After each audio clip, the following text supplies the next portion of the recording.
សួស្តីអ្នកទាំងអស់គ្នាប្រហែលជាជួបប្រទះនៅបញ្ហានេះដូចខ្ញុំដែរគឺពេលដែលខ្ញុំមាន file zip បែបនេះមកគឺខ្ញុំមិនអាច extract វាហើយក៏អត់អាចបើកវាបានដែរព្រោះអត់មានកម្មវិធីដែល install ដោយ KOOMPI ដែលអាចបើកវាបានអញ្ចឹងមែនតើគឺយើងត្រូវ install កម្មវិធីមួយដើម្បី install កម្មវិធីហ្នឹងគឺយើងបើក console សិនមកគឺចុច Control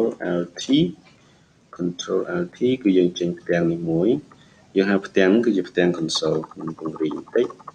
ពង្រីកគឺ control លេខបូកទៅគឺពង្រីកហ្នឹងអញ្ចឹងយើងវាយ sudo pacman p1 sy h ar នេះ Azure អញ្ចឹងយើង enter កន្លែងនេះយើងបញ្ចូលលេខសម្ងាត់របស់យើងមកគឺ KOOMPI 1 2 3វាយទៅវាអត់ចេញទេប៉ុន្តែមែនតើវាបញ្ចូលហើយនៅក្នុងនេះវានឹង download នេះមកហើយវាសួរយើងថាយើង proceed អត់អញ្ចឹងវាយគឺយើងព្រម proceed ហើយបើ end ទូចហ្នឹងគឺយើងអត់ព្រមទេយើងបញ្ចប់ដំណឹង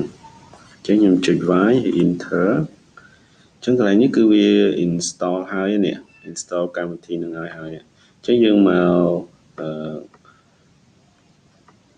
បស់យើងនេះវិញយើង right click វាមកអញ្ចឹងនៅពេលដែល right click មកនេះឃើញមាន open with Azure អញ្ចឹងនេះខ្ញុំអាចបើក file នឹងបានអូខេខ្ញុំអាច extract វាយើងអាច extract នៅកន្លែងនេះ extract file អញ្ចឹង extract file យើងចង់ extract ទៅកន្លែងណាយើងឧទាហរណ៍យក desktop open extract ចុង file ហ្នឹងគឺ extract មកកន្លែងនេះនេះដោយសារខ្ញុំ select មួយចឹងវាចេញមកតែមួយទេចឹងយើងចង់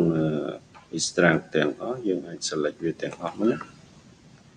select ទាំងអស់មក extract មកចេញទាំងអស់ហើយនេះខ្ញុំ extract មកចេញតែមួយអញ្ចឹងសង្ឃឹមថានេះអាចជួយឲ្យគ្នាយើងតើតើនឹងការដែលយើង extract file ដែលយើង download មកជា file zip បាទអញ្ចឹងសាកល្បងប្រើទាំងអស់គ្នាបាទអរគុណ